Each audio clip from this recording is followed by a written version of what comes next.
There was something special about 2017 for the Woodland Trust. Not only the fact that we grew bigger and worked harder than ever for the UK's woods and wildlife, but a real sea change in how we went about it. It felt like the year we got the whole nation excited about our cause. In all, we invested almost £51 million on our core aims of creating, restoring and protecting the nation's treescape, a record. We planted more than 2.5 million trees and 1,300 hectares of woodland, 30% ahead of our target, working harder than ever to reach into every corner of Britain. We added another 632 hectares of countryside to the Trust estate in 2017, everywhere from wildest mid-Wales to suburban Greater Manchester.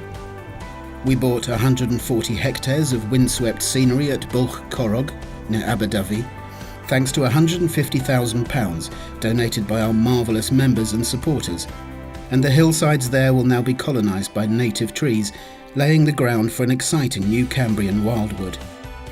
Meanwhile, a £1.9 million windfall from the Heritage Lottery Fund meant we could snap up the remainder of the Smith Hills estate in Bolton, our largest site in England. We have ambitious plans to transform its miles of pasture, heath and moorland for both people and wildlife, planting 130,000 trees and setting up our first social enterprise hub to demonstrate how sustainable businesses can boost the local economy and benefit nature. The year also saw more than 1,100 schools joining the 7,000 already signed up to the Green Tree Schools Awards, which inspire youngsters to love and care for nature. The scheme was further supported by a £550,000 award in September from the players of People's Postcode Lottery, helping us to take this vital work to a whole new level. The Trust was busier than ever on the campaigning front last year too.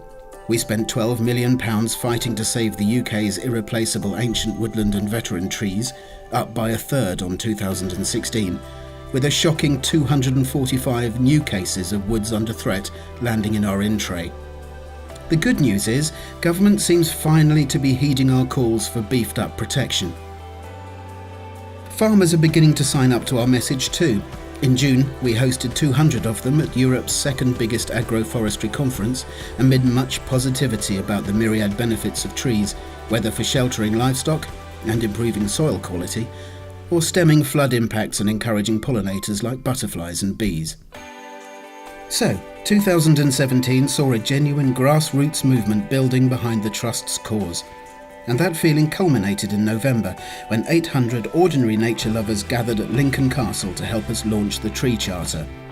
2 years in the making, this landmark document embeds woods and trees back at the heart of society. Britain's big-hitting conservation bodies are behind it, and more than 125,000 people have already put their name to its principles. Please add yours online if you haven't already. The Woodland Trust looks back over 2017 with great heart and forward to 2018 with enormous optimism. We have record numbers of members and volunteers behind us, new donors on board, and invaluable backing once again from our corporate partner Sainsbury's, which planted its 3 millionth tree with the Trust last year. We would like to wholeheartedly thank every one of our hard-working staff, supporters and volunteers for their efforts. We can't achieve anything without you.